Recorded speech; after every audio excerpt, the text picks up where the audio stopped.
Isang panahon ng pagbabago, ang gitnang panahon o Middle Ages. Ang gitnang panahon ay isang mahabang yugto sa kasaysayan ng Europa. Ito ay tumagal mula mga taong 500 500 AD hanggang 1500 1500 AD. Ito ang panahon sa pagitan ng pagbagsak ng Imperyong Romano at ang simula ng Renaissance. Sa mga panahong ito, maraming pagbabago ang naganap sa Europa. Sa unang bahagi ng gitnang panahon, umusbong ang mga bagong kaharian. Ang mga kahariang ito ang pumalit sa sentralisadong pamamahala ng Imperyong Romano. Iba ang buhay ng mga tao noon. Karamihan ay nakatira sa mga rural na lugar at nagsasaka. Sa kabila ng mga paghihirap, ang panahong ito ay hindi lang basta madilim na panahon. Ito rin ay panahon ng inobasyon at pag-unlad. Ang gitnang panahon ang naglatag ng pundasyon para sa maraming aspeto ng modernong lipunan sa Europa. Ang pag-unawa sa gitnang panahon ay nakakatulong sa atin na pahalagahan ang ating sariling panahon. Sa paglingon sa nakaraan, makikita natin kung paano hinubog ng panahong ito ang mundo na ating ginagalawan ngayon. Ang sistemang feudal, mga Panginoon at basalyo. Isang mahalagang aspeto ng gitnang panahon ay ang feudalismo. Hinubog ng sistemang ito ang lipunan at nagbigay ng istruktura. Ito ay isang sistemang hierarchical batay sa pagmamayari ng lupa at katapatan. Ang mga hari ay nagkaloob ng lupa na tinatawag na fief sa mga maharlika kapalit ng serbisyong militar. Ang mga maharlikang ito na ngayon ay tinatawag na basalyo ay nangangako ng katapatan sa hari.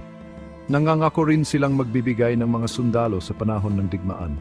Ang sistemang ito ay umaabot pababa. Ang mga basalyo ay maaari ring magkaloob ng bahagi ng kanilang lupa sa mga nakapababang maharlika. Lumikha ito ng isang kadena ng obligasyon at katapatan. Ang feudalismo ay nakaimpluwensya sa pagunlad ng mga istruktura ng pamahalaan.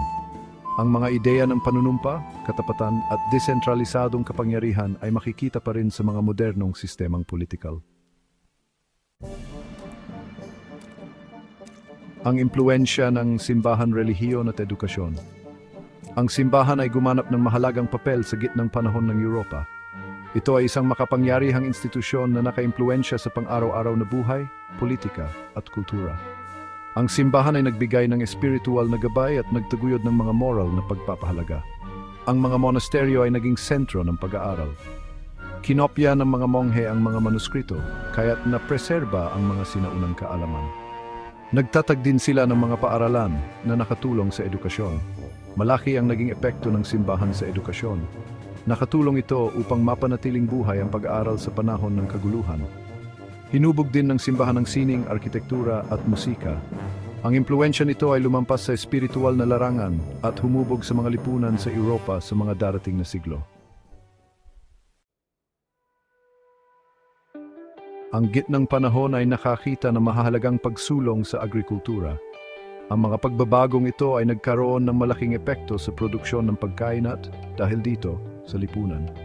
Ang mga bagong teknolohiya at pamamaraan sa pagsasaka ay nakatulong sa pagtaas ng ani ng mga pananim. Ang isa sa mga inobasyong ito ay ang mabigat na araro. Ang kagamitang ito ay nagpahintulot sa mga magsasaka na bungkalin ang mas mabigat na lupa, kaya't mas maraming lupain ang naging angkop para sa pagsasaka.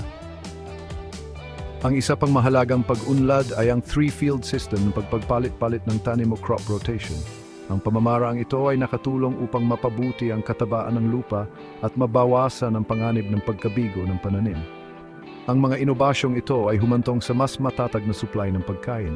Ito naman ay nakatulong sa paglaki ng populasyon at pag-unlad ng mga bayan.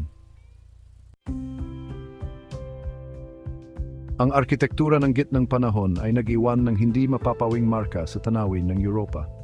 Ang mga engrandeng katedral at mga nagtataasang kastilyo ay mga nananatiling paalala ng panahong ito. Ang Romanesque at Gothic na arkitektura ay umusbong bilang natatanging mga estilo. Ang mga gusaling Romanesque, kadalasan ay mga simbahan, ay kilala sa kanilang makakapal na pader, mga bilugan na arko at maliliit na bintana. Ang mga istrukturang ito ay nagpapakita ng lakas at katatagan.